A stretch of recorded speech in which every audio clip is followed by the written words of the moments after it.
말씀 보시겠습니다.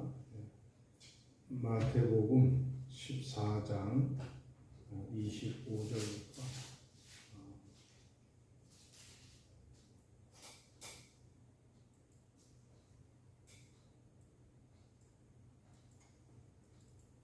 다 같이 한 목소리로 읽겠습니다. 밤 사경에 예수께서 바다 위로 걸어서 제자들에게 오시니 제자들이 그가 바다 위로 걸어오심을 보고 놀라 유령이라 하며 무서워 소리 지르니 예수께서 즉시 이르시되 안심하라 나니 두려워하지 말라. 베드로가 대답하여 이르되 주여 만일 주님이시거든 나를 놓아사 물 위로 하소서 하니 오라 하시니 베드로가 배에서 내려 물 위로 걸어서 예수께로 가되 바람을 보고 무서워 빠져가는지라 소리를 질러 이르되 주여 나를 구원하소서 하니 예수께서 즉시 손을 내밀어 그를 붙잡으시며 이르시되 믿음이 작은 자여 왜 의심하였느냐 하시고 배에 함께 오르매 바람이 그치는지라. 배에 있는 사람들이 예수께 절하며 이르되 진실로 하나님의 아들이소이다 하더라. 그들이 건너와 게네사렛 땅에 이르니. 아멘.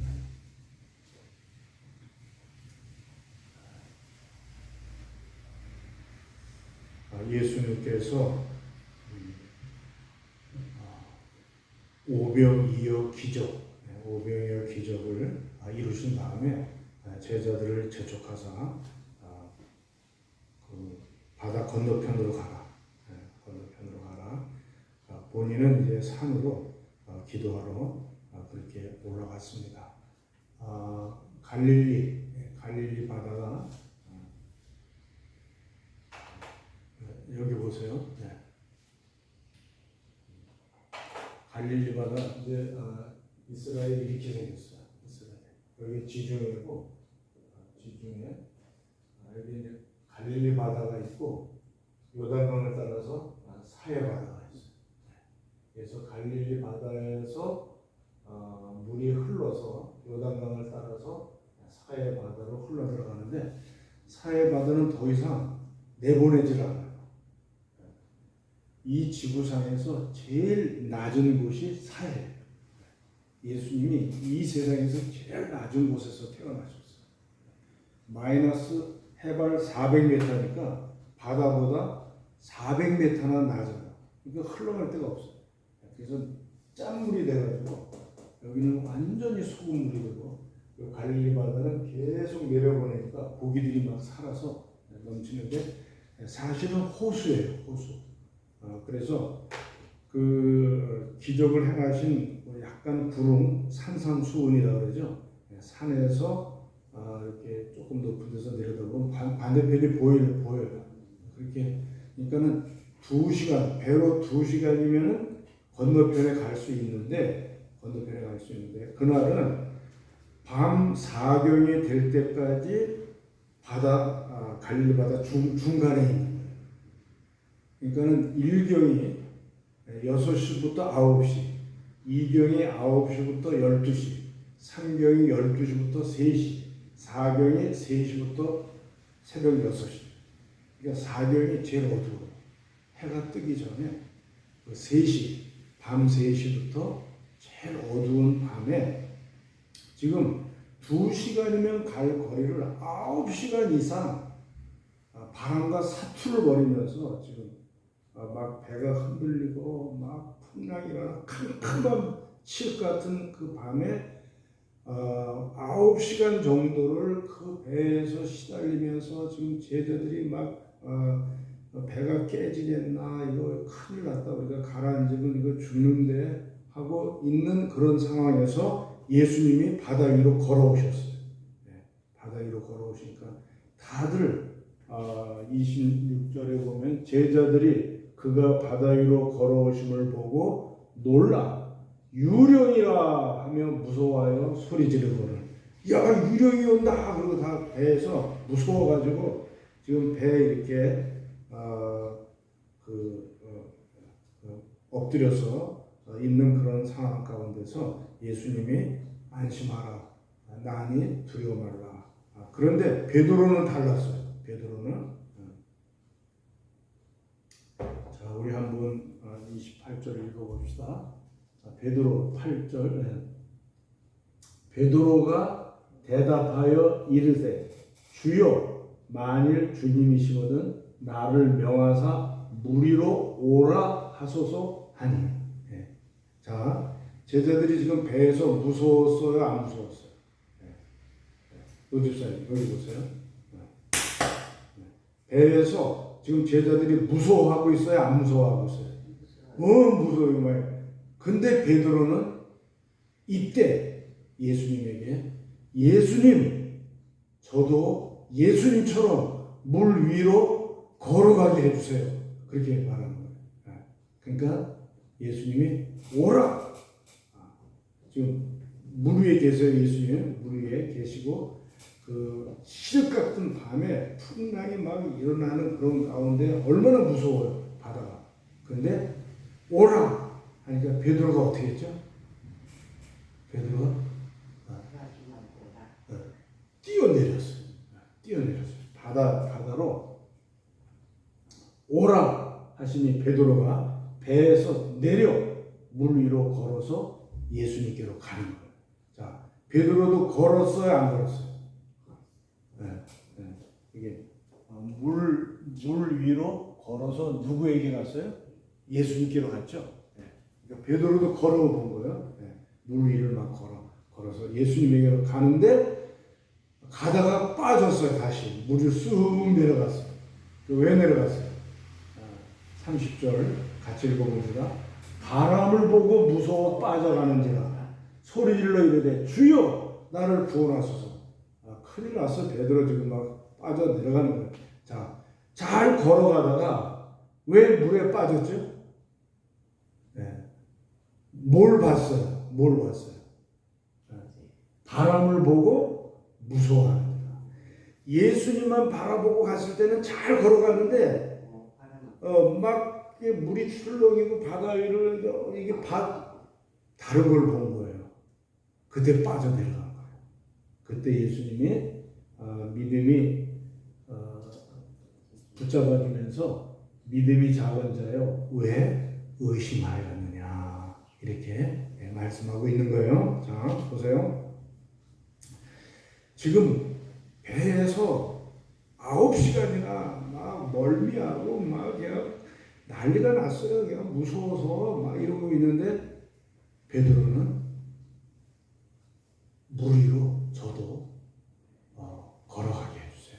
그래서 물 위를 걷다가 예수님만 바라보고 가다가 파도를 보니까 그냥 빠져내려간 거예요. 자, 다 고난 가운데 있습니다. 현재 고난 가운데 있어요.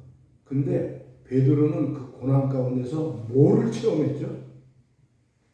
물 위로 걷는 기적을 체험한 거예요.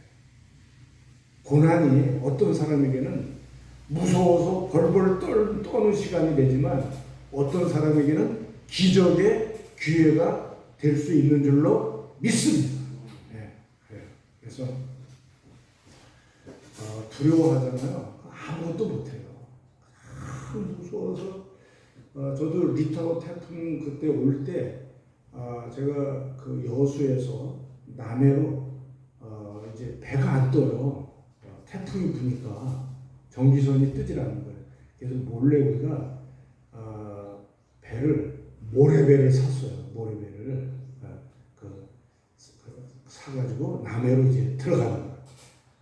아유, 계속 태풍이 올라오는데 파도가 계속 와요. 또 와서 출렁거리고 또 와서 출렁거리고 배에서 막 토하고 우리 친구들이 막 우리가 한 20명 탔는데 아유 다들 난리가 났어요. 1시간 거리인데 몇 시간 갔는지 몰라. 여수에서 남해까지 1시간 거리인데 그때는 이제 다리가 없었을 때요. 그 다음에 남해대교를 이제 놓은 거예요. 그때 저 고등학생 때 그때 남해를 가서 봉사활동을 하려고 새마을 운동하고 막 그럴 때 그때 배를 탔는데 이 풍랑이 일 때 배 타잖아요. 무서워서 다 벌벌 떨어. 배가 이랬다가 계속 파도가 그치질 않아. 또. 예. 근데 베드로는 그때가 기적의 기회가 된 거예요. 예수님, 저도 무리를 걸어보게 해주세요. 오라! 뛰어내렸어. 잘 갔어요. 근데 바다를 보자. 그래. 우리가 고난에 지금 우리 교회도 지금 참 어려운 기간이죠. 이때 정말 우리가 무서워서 벌벌 떨면 아무것도 못해요. 아무것도 못해요. 무서우니까 이러다가 망하는 거 아닌가, 이러다가 뭐 어떻게 죽는 거 아닌가. 근데 그때야말로 하나님이 기적을 행할 때인 줄로 믿고 우리가 더 믿음으로 도전할 때 하나님은 고난의 때에도 일하시고 오히려 그때 땅 밑에서 그 중국의 어떤 대나무는 5년을 산대요. 5년. 그 다음에 막 쭉쭉 나가는 거예요. 쭉쭉 커지는 거예요. 그러니까 고난의 기간 때가 오히려 하나님의 기적을 체험할 때다. 어떤 사람은 무서워서 벌벌 떨고 있지만 어떤 사람은 기적을 체험하는 거예요. 그래서 우리가 그 내게 능력 주시는 자 안에서 내가 모든 것을 할 수 있는가 그렇게 이제 말씀했는데요. 자, 바울은 내가 궁핍함으로 말하는 것이 아니라 어떠한 형편이든지 나는 자족하기를 배웠느니 나는 비천에 처할 줄도 알고 풍부에 처할 줄도 알아. 모든 일에 곧 배부름과 배고픔과 풍부와 궁핍에도 처할 줄 아는 일체의 비결을 배웠노라. 그러니까 사도 바울은 가난할 때도 있었고 또 선교문이나 또 자기가 일해서 부유할 때도 있었어요. 근데 전혀 그런 것에 관계가 없었어요. 사도 바울은 지금 하나님의 영 안에 들어있기 때문에 예수님 안에 있기 때문에 이 세상에서 일어나는 마음과 몸에 여러 가지가 풍부하든지 궁핍하든지 이런 것이 전혀 나라는 존재에 영향을 미치지 못해요. 나는 이미 풍족하고 행복하기 때문에 나는 하나님의 것으로 가득 찼고 성령이 충만하고 보혈 충만해 모든 정죄함이 없고 생명과 성령의 법으로 다스림을 받으면서 새로운 피조물로 살아가고 있기 때문에 외적으로 조금 부유해지든지 아니면 조금 더 궁핍해지든지 이런 것에 대해서 전혀 영향을 받지 않아요. 나는 만족해요. 항상 하나님의 풍족한 은혜로 감사하면서 좀 살아가는 사도 바울은 그래서 외적인 상황이 사도 바울에게 어떤 영향도 미치지를 못한 거예요. 오히려 베드로는 외적인 풍랑의 상황이 기적의 기회가 된 거예요. 독수리는 세왕 독수리는요 태풍이 불어오고 막 이렇게 올 때는 오히려 가장 높은 곳에 섭니다. 그래서 태풍이 불어올 때 그것을 저항해서 날르는 거예요. 그때 자기 생애에 제일 높이 날르는 거예요. 다른 새들은 그냥 숨어 그냥 그 틈새에 바위 틈새에 태풍이 지나가기만을 기다리면서 숨어 있지만은 세왕 독수리는 가장 높은 곳에서 태풍을 저항하여 딱 서 있다가 태풍이 올 때 뜨는 거예요. 가장 높이 날아가는 거예요. 즐기는 거예요. 고난의 때도 즐거워하면서 하나님 앞에 감사할 때 최고의 생애를 맞이하게 되는 것입니다. 우리는